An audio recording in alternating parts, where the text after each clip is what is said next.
한 청년의 이야기인데요. 청년은 신년의 금연을 다짐합니다. 그리고 친한 선배에게 나 금연할 거예요 결심을 말합니다. 그 말을 들은 선배가 참 잘했다고 칭찬하면서 책을 하나 선물해 주었습니다. 그 책에는 담배가 몸에 얼마나 해로운가, 그 책을 보면서 담배가 모든 병의 근원이 될 정도로 심각하다는 것을 알고요, 충격을 받습니다.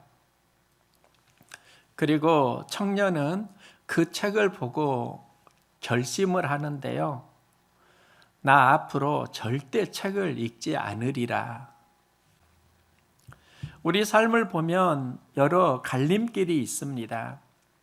사건을 어떻게 이해하고 해석하느냐에 따라서 길은 영향을 받습니다. 미국 한 마을에 두 청년이 지루한 일상을 보내고 있었는데요. 여기에서 한 청년이 이런 말을 합니다. 뭔가 재미있고 좀 새로운 일이 없을까? 그들은 이런 이야기를 나누면서 우리 술집에 가서 도박 한번 할까? 도박하러 술집으로 갑니다. 그 과정에 교회를 지나게 되는데요. 한 친구 눈에 성경 구절이 들어옵니다. 주의 삭은 사망이요. 청년은 그 글을 보고 교회에 가고 싶은 마음이 생깁니다. 우리 도박장 가지 말고 교회 갈까? 그때 그 말을 들은 친구가 화를 내면서 그는 도박장으로 가고요. 한 친구는 교회로 갑니다. 30년이 지났습니다. 교회 간 친구가 미국 24대 대통령이 되는데요. 그가 바로 클리블랜드 대통령입니다. 그는 취임식에서 성경에 손을 얹고 대통령 선서를 합니다. 이 광경이 TV에 방영이 되고 신문에 대서특필되는데요. 이 신문을 보면서 감옥에서 눈물을 흘리는 한 사람이 있습니다. 그는 30년 전에 교회 갈까 그 권유를 뿌리치고 도박장에 갔고 그 삶을 살다가 지금 감옥에 와 있는 겁니다. 인생은 갈림길이 있는데 한 친구는 말씀을 만나서 교회 가고 한 친구는 도박장을 가고 이 갈림길에서 한 명은 대통령이 되고 한 명은 죄수가 됩니다. 이건 극단적인 이야기일 수 있는데요. 우리 삶을 보면 크고 작은 수많은 갈림길이 있고 이 갈림길에서 내 감정과 지각이 어떻게 작동하느냐 중요합니다. 예수님도 갈림길을 만나고요. 선택의 기로에 서 있는 사건이 바로 십자가 앞에서입니다. 예수님은 내 원대로 마옵시고 아버지 원대로 되기를 원하나이다. 이렇게 기도하는데요. 이것은 영적으로 보면 예수님이 갈림길에서 하나님의 뜻을 택했다는 겁니다. 제자들은 십자가 앞에서 갈림길을 만나는데요. 모두 다 흩어집니다. 낙심과 좌절을 경험합니다. 여러분은 일상에서 어떤 갈림길을 만나고 있습니까? 갈림길에서 내 인생이 기회를 얻기도 하고 기회를 잃기도 한다. 그걸 인정하고 계십니까? 인생 갈림길을 만날 때 어떻게 해야 하는가? 이 질문을 한 주간 했고요. 내가 만난 가룟 유다와 도마의 이야기를 나누려고 합니다. 모두 다 예수님의 제자인데요. 의심 많은 도마는 갈림길에서 성장길로 가고 가룟 유다는 사망길로 갑니다. 성경을 보면 도마에 대한 기사는 많지 않습니다.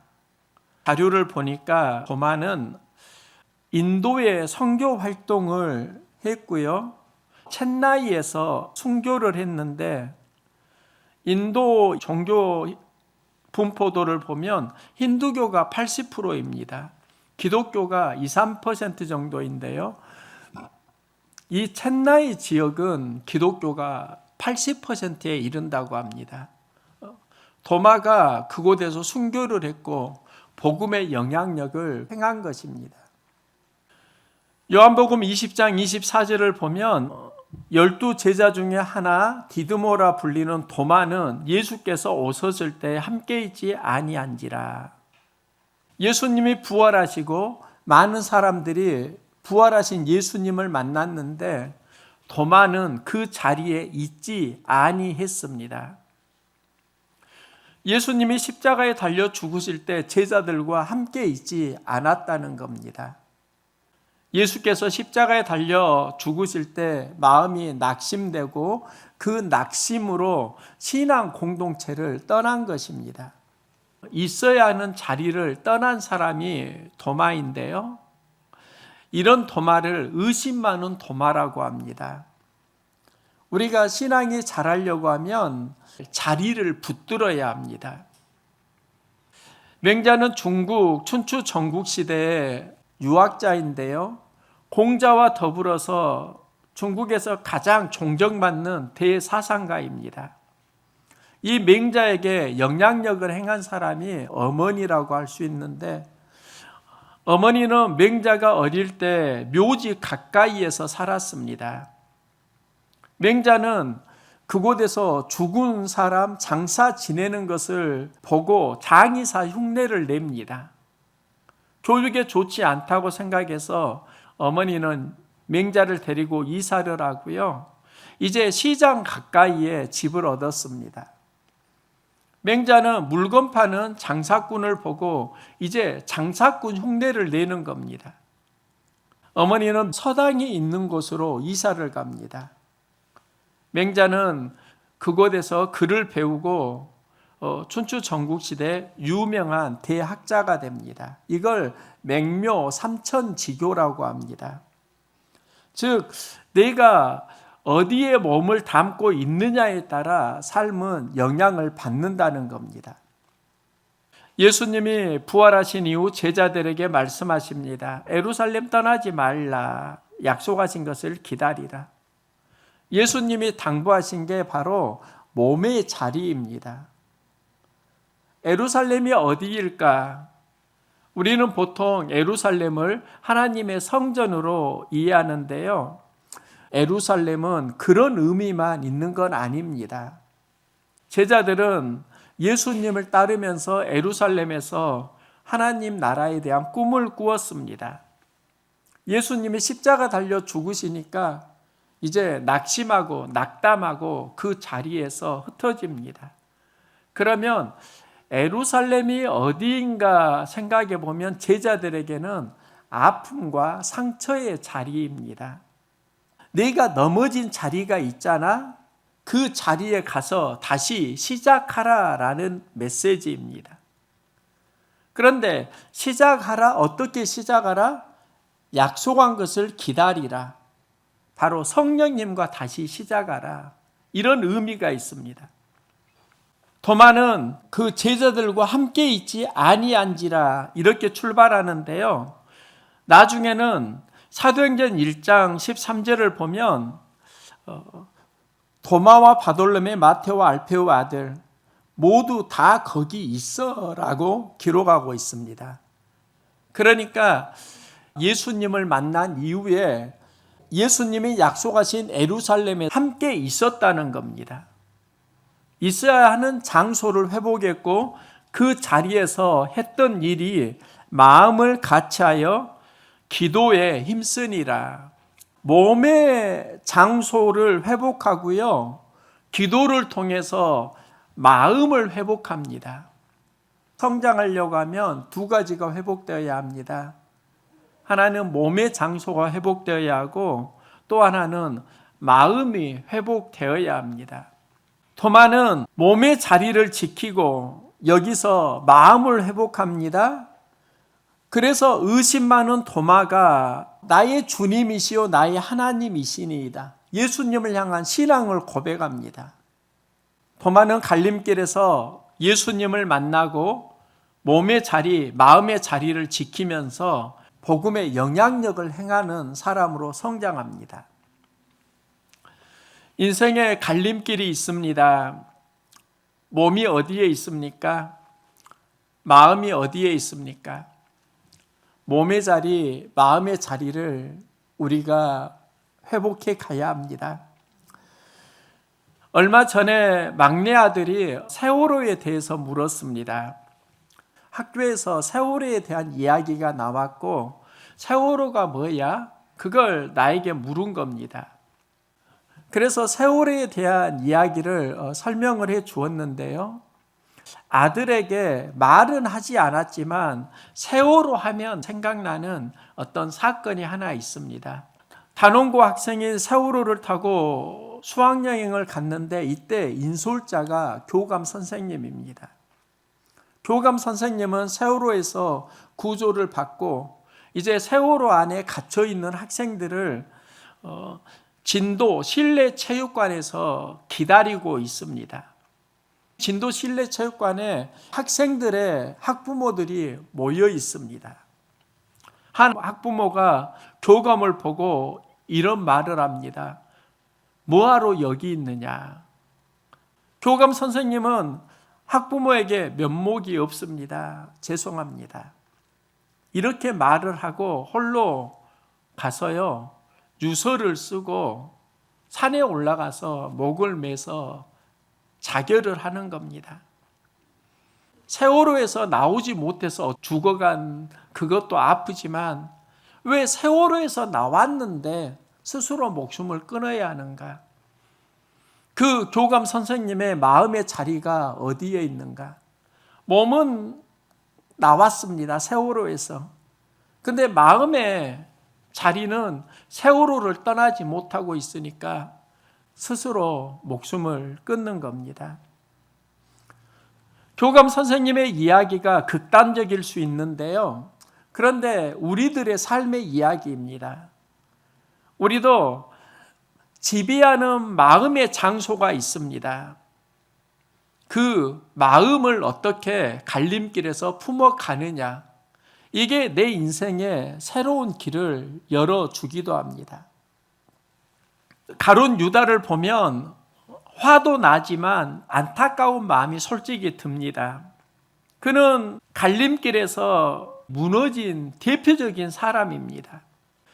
가룟 유다의 전환점에도 부활이 있는데 예수의 부활이 아니라 나사로의 부활과 좀 더 연관이 있습니다. 예수님이 나사로를 살리고 그때 많은 사람들이 그 광경을 봅니다. 나사로의 부활 사건 이후에 나사로의 여동생 마리아가 예수님에게 향유 옥합을 부어드립니다. 이 향유가 300데나리온 나가는 값비싼 향유입니다. 1데나리온이 노동자 하루 품삯입니다. 300데나리온이면 1년 연봉에 해당하는 금액입니다. 그걸 보고 어떤 사람은 불평하고 투덜거립니다. 성경을 보니까 어떤 사람들이 화를 내어 서로 말하되 어찌하여 이 향유를 허비하는가. 그 향유가 값비싸다 보니까 예수님에게 부어드리는 걸 허비한다, 이렇게 표현을 하고 있습니다. 그때 예수님은 그 상황을 보시고 말씀하시는데요. 너희가 어찌하여 그녀를 괴롭게 하느냐? 그가 내게 좋은 일을 하였느니라. 향유 옥합을 부은 그 여인이 좋은 일을 행했다고요. 내 장례를 미리 준비하였느니라. 그리고 온 천하에 어디서든지 복음이 전파되는 곳에 이 여자가 행한 일도 기억하리라.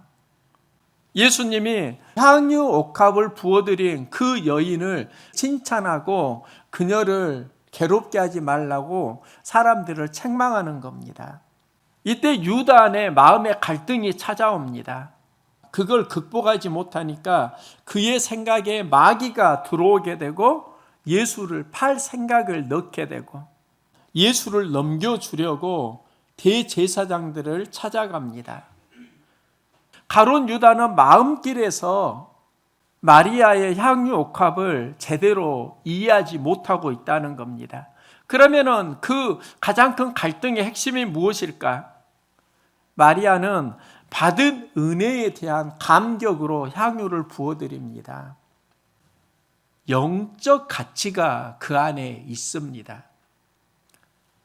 가룟 유다는 왜 값비싼 향유를 허비하지? 이 허비라는 말은 그 안에 경제 가치를 말합니다. 유다는 영적 가치를 보지 못하고 경제 가치로만 살아왔고요.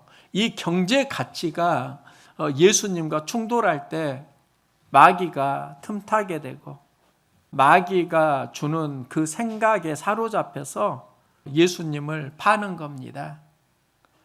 도마는 예수님을 만나고 성장길을 갑니다. 유다는 예수님 앞에서 사망길을 갑니다. 우리의 삶이 성장길인가 사망길인가 갈림길에서 항상 고민하고 갈등하지 않습니까? 예수님은 도마를 회복할 때 몸의 상처를 보여주십니다. 도마에게 이르시되 내 손가락을 이리 내밀어 내 손을 보고 내 손을 내밀어 내 옆구리에 넣어보라. 그리하여 믿음 없는 자가 되지 말고 믿는 자가 되라. 예수님은 십자가의 상처를 도마에게 만져보라고 하시고요. 그걸 만지고 도마를 회복하십니다. 갈림길을 생각해 보면 두 가지를 만납니다. 하나는 은혜 받을 때 갈림길이 있고 또 하나는 상처 속에서의 갈림길이 있습니다. 신앙을 보면 두 군데 갈림길이 있다고요. 하나는 받은 은혜에서 오는 갈림길이 있고 또 하나는 상처 때문에 가는 갈림길이 있습니다. 바울은 상처를 내 몸에 예수의 흔적을 지니고 있노라. 상처를 예수의 흔적이라고 자랑합니다. 우리가 은혜 받으면 살고 또 은혜를 베풀면 살립니다. 그래서 신앙에서 은혜는 굉장히 중요합니다. 갈림길을 만날 때 은혜가 있으면 그 길을 쉽게 갑니다. 그런데 은혜 못지않게 잘 다루어야 하는 게 상처의 문제입니다. 굉장히 은혜를 많이 받았다고 하는 분이 상처 속에서 쉽게 무너지는 경우 자주 봅니다. 은혜를 다루는 것보다 우리에게 더 중요한 건 상처받을 때 그걸 어떻게 다루느냐 하는 겁니다. 상처를 건강하게 잘 다룰 때 성장하고 그게 안 되면 삶이 어려워집니다. 성장하려면 반드시 상처를 건강하게 잘 다루어야 하는데요. 예수님은 그걸 도마에게 보여주십니다. 예수님은 상처를 만져보라고 하시고 자신의 상처를 통해서 도마를 치유하시고 회복하십니다. 이게 단순한 사건인 것 같지만 우리가 보통 상처를 경험하게 되면 상처를 통해서 또 다른 상처를 주기가 쉽고 상대를 공격하기가 쉽습니다. 예수님의 영성은요, 상처를 통해서 믿음을 회복하시고 치유하십니다. 모든 상황을 예수님은 자신의 상처를 통해서 치유해 가신다는 겁니다. 우리는 연약하고 상처를 많이 받습니다. 그래서 히브리 기자는 고백합니다. 예수님은 우리의 연약함을 동정하지 못하실 리가 아니요 우리와 똑같이 시험을 받으시니로되 우리는 긍휼하심을 받고 때를 따라 돕는 은혜를 얻기 위하여 은혜의 보좌 앞에 담대히 나아갈 것이니라. 이 말씀을 다르게 이해를 하면은요, 예수님은 우리의 연약함을 아시고 체험하셨다는 겁니다. 우리와 똑같이 시험을 받으셨다. 이 시험이 유혹을 말합니다. 즉 우리가 연약하기 때문에 많은 유혹을 받고 유혹 앞에서 무너지는데, 그 무너지는 때마다 예수님은 우리의 연약함을 알고 돕는 은혜를 허락해 주신다는 겁니다. 그 돕는 은혜가 십자가의 상처라고 할 수 있습니다. 우리가 연약합니다. 유혹에도 고난에도 연약합니다. 이것은 몸에만 상처가 있는 게 아니라 마음에 상처가 참 많이 있다는 것입니다. 그리고 이 마음의 상처가 인생의 갈림길을 만들어 주는데요, 도마는 예수님의 상처를 통해서 회복됩니다. 우리가 어디에서 연약해지는가 보면은 상처를 만날 때입니다. 저도 상처를 받으면 참 약해지는 경우가 많이 있습니다. 그런데 또 생각을 해보면 상처를 통해서 예수님 만나고 그러면 또 강해지더라고요. 우리 인생의 문제는 상처가 많이 있는데 상처 그 자체가 아닙니다. 상처에서 하나님 없는 믿음은 문제가 됩니다. 상처에서 말씀과 함께 가면 우리는 훈련받고 연단받고 성장이 일어납니다. 말씀과 함께하는 상처는 치유와 은혜가 있고요, 여기에서 도마가 성장하는 겁니다. 상처를 통해서 말씀과 동행하는 은혜를 경험해 갈 수 있기를 소망합니다. 제가 목사로 사역을 하면서 개척 초창기에 상처를 제법 많이 받았습니다. 받은 건지 내 안에서 생긴 건지는 좀 그렇지만 내가 다 품을 수 없는 경우가 많았습니다. 그때 기도한 적이 있습니다. 하나님, 목회 현장이 만만치 않네요. 참 힘드네요. 이런 고백을 했습니다. 그때 하나님이 저에게 이런 내면의 음성을 들려주시더라고요. 정말 힘드냐? 네, 어려워요. 그때 하나님이 저에게 주시는 메시지는 그런 겁니다. 예수가 감당한 십자가 상처만큼 힘드냐? 아니요. 그럼 감사함으로 감당해라. 네. 지금 제가 마음에 상처가 있을 때마다 기도하는 내용은 그것일 수 있습니다. 상처를 통해서 치유의 은혜를 경험하게 해주세요. 성장의 은혜를 경험하게 해주세요. 그러면서 예수님의 십자가 상처를 생각하고 체험하면 상황에서 이길 수 있는 은혜를 체험하게 됩니다. 우리는 살면서 수많은 갈림길 만납니다. 이 갈림길에서 신앙은 자라고 때로는 무너집니다. 제자들은 예수를 만나고 갈림길을 가는데요, 먼저는 예수님을 만나고 많은 은혜를 받고 성장합니다. 예수님 메시지에 권능이 있고 병자가 고침을 받으니까 참 좋은 겁니다. 이때 예수님은 제자들에게 십자가에 대한 죽음을 말씀합니다. 이때부터 제자들에게 낙심기가 찾아옵니다. 예수님을 부인하지 않겠다고 베드로가 이야기할 때 모든 제자도 이와 같이 말하니라. 십자가 앞에서 제자들은 나 예수님 부인하지 않겠습니다. 모두 다 그렇게 고백을 하는데 정작 십자가 사건 앞에서 모두 다 흩어집니다. 연약한 모습을 볼 수 있습니다. 그들의 영혼의 갈림길이 십자가 앞에서 침체기로, 낙심기로, 낙담기로 가고 있습니다. 그런데 우리 인생을 보면은요, 갈림길이 언제 가장 많이 찾아오는가?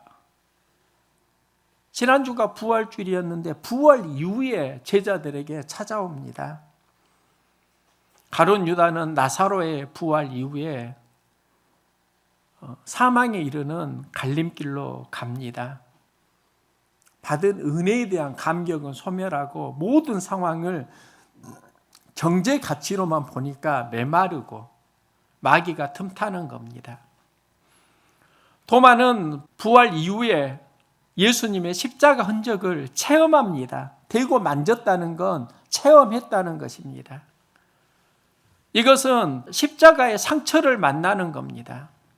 예수의 부활 생명은 상처를 이기고 살아난 사건이구나. 상처를 통해서 부활하셨구나. 자신 안에 있는 낙심과 상처를 알게 되는 거지요. 그리고 도마가 믿음길로 성장해 가는 것이지요. 우리 인생의 상처를 피할 수는 없습니다. 그 상처 속에서 나는 어떻게 작용하고 있는가? 상처에서 말씀과 동행하는 은혜가 있기를 소망합니다. 우리는 살아있는 말씀을 만나면 회복됩니다. 상처와 아픔으로 신음하는 영혼 많이 있잖아요. 그래서 갈림길을 만나잖아요. 이때 우리가 말씀을 듣는데 그 말씀이 죽은 말씀일 수도 있고 살아있는 말씀일 수도 있습니다. 우리의 영혼은 살아있는 말씀을 만나기 위해서 자꾸 기도를 해야 합니다. 도마는 예수가 십자가에서 죽으셨다고 생각합니다. 그럼 이때부터 죽은 말씀이 들려옵니다. 예수님의 십자가 상처를 만지고 살아나셨다는 걸 체험합니다. 그때부터 살아있는 말씀이 들려옵니다. 우리 영혼도 갈림길에서 살아있는 말씀을 만나고 생명길을 함께 갈 수 있기를 소망합니다. 내 영혼의 갈림길에 십자가 흔적을 기억하고 힘내서 힘나는 삶, 나, 너, 우리 신앙 공동체로 살아갈 수 있기를 소망합니다.